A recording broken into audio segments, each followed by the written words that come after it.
Howdy folks, got something slightly different for you today. What you're getting today is a sneak preview of some new upcoming content in World of Tanks patch 9.7. Yep, I know patch 9.6 has only just hit the live server, but they're already hard at work on content for the next patch.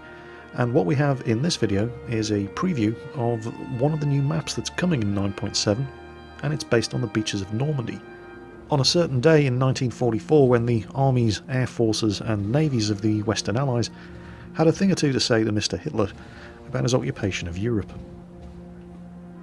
Now, I should say right at the start that this is not exclusive content. I have been given the video footage of the new map that you're about to see by Wargaming.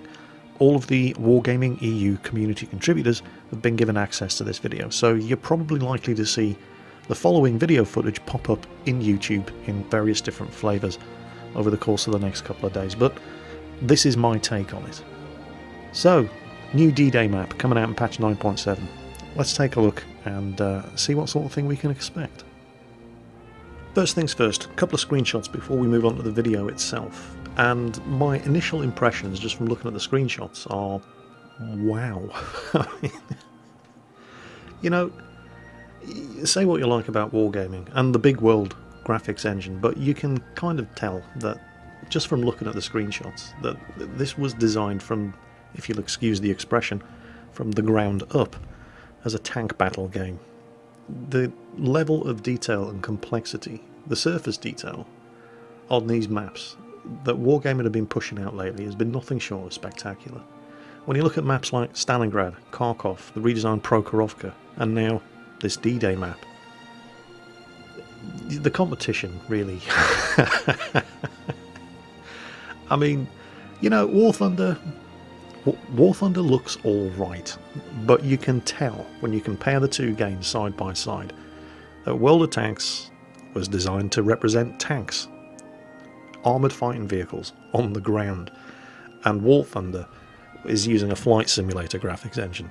I mean, a very, very good flight simulator graphics engine, but the closer you get to the ground in War Thunder, well, it just can't compare to this. I did, however, spot one, well, you're going to see it coming up in the next screenshot.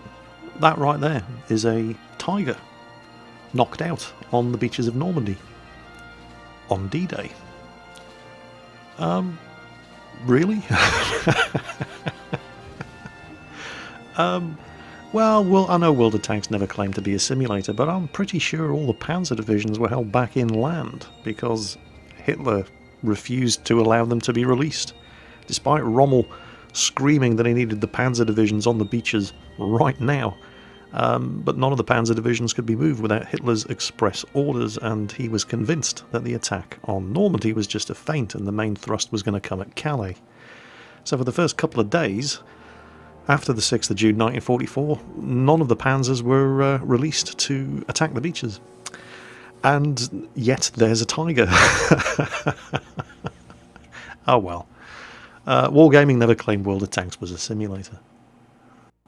Anyway, onto the video footage itself, because this is what you all want to see. This is video that was actually recorded by Wargaming and distributed to Wargaming EU so that they could share it with the community contributors like me, and we could share it with you. And this is what the map actually looks like. It is nice, isn't it? Now, a gully like this, which is one of the only routes off the beach for the armour, would have been heavily mined with anti-tank mines. Obviously that's not going to happen in World of Tanks. Now, I know a lot of you are thinking, wow, how the hell are you going to be able to assault that? You know, all the defensive positions are on one side of the map. The way this map is actually going to work is you're going to be attacking in this direction. It's not one team starts on the beaches and the other team starts, you know, behind all the fortifications, because that would just be ridiculous. Instead, one team is going to start down that end, and another team is going to start up that end. Notice the Panzer III turrets mounted on the top of the bunkers there. Nice little bit of historically accurate detail. This is actually going to be one of the bigger maps available in World of Tanks. It's a huge map by World of Tanks standard. It measures 1 kilometre by 1 kilometre, so plenty of scope for manoeuvre. Now, the fortifications that you're seeing here and the anti-tank obstacles, the hedgehogs there, this is a simplified version. There would have been a hell of a lot thicker than that on the real beach. Obviously, they need to make it playable. They don't want you to actually not be able to make it from one end of the beach to the other, because at the end of the day, this is a game, not a simulator. But they have, wherever possible, used the real historical fortification schemes in order to model the features that you see on the map. They've had to make certain concessions to gameplay and certain concessions to game optimization, because with far too many destructible objects around, then the game would be unplayable on this map for people with lower spec machines. But you can see it's quite a nice mix of different terrain features. Obviously you've got the beach, and then you've got the gullies leading up off the beach, the draws where you can get the armour from the beach up onto the headland bluffs up here. You've got the fortifications. So looking at the various different areas of the map from a purely gameplay perspective, this section of the map on the headland immediately after you move up from the beaches, you've got a big old mix of different kinds of cover. You've got hard cover like this bunker here with the naval gun mounted covering the beach, and then you've got various different bits of destructible cover, crates, boxes, trucks, things like that, and then all these landscape features that break up line of sight. And while we're up here on the headland, note that the map is kind of divided into three distinct elevation sections. You've got the low ground on the beach, you've got the sort of middle ground here on the headland, and then the high ground as you move further inland. And it's going to be real difficult to shoot from any one of these areas into any one of the other two areas. So this headland on the bluffs overlooking the beach, with all of these sort of short-range engagement feel to it, looks like the kind of area where the heavy tanks are going to be able to get into the kind of short-range face-to-face fights that heavy tanks really excel at. Moving up from the headland and moving inland, this is light tank, medium tank and tank destroyer country. One thing that I'm getting a feel for on this map preview is the sheer amount of concealment that once you move off the bluffs and the headland overlooking the beach and you actually get up here into the rural area of the map, is the sheer amount of concealment that is available up here. Something that we haven't seen a lot of in, well, most of the recent maps that Wargaming have done. Maps like Kharkov, it's a city map. Maps like Stalingrad, it's a city map. The kind of maps that it's tough for a light tank, for example, to do a scouting job in. Not so on the D-Day map, certainly not at this back end of the map. Look at all the concealment that's available. Now, when you take into consideration the view range nerf that was given to tank destroyers in patch 9.6, it means that good scouts are going to be more important than ever. Of course, you still need a map that actually has concealment on it in the right kind of location for a scout to actually spot targets for those tank destroyers. Well, you've definitely seemed to have that here in this higher elevation area of this D-Day map. Look at all the concealment there. And it's not like other maps where there is an obvious spotting position and if you're getting shot at, for example on the western end of Prokhorovka, right at the border of the map, there's a bush in the cornfield that if you're starting on the southern end and you're getting shot at and you can't see who's lighting you up, just pop a shot into that bush and you will kill a scout. Because there's nowhere else that he can be. This is not like that at all. There is so much concealment available here for light tank drivers to take advantage of. And yet at the same time you've got all these contours in the ground that mean there's no one spot, for example, where a light tank can sit and just see the entire battlefield. There's always going to be an obstruction that means he can only really get a decent view of the immediate area around him.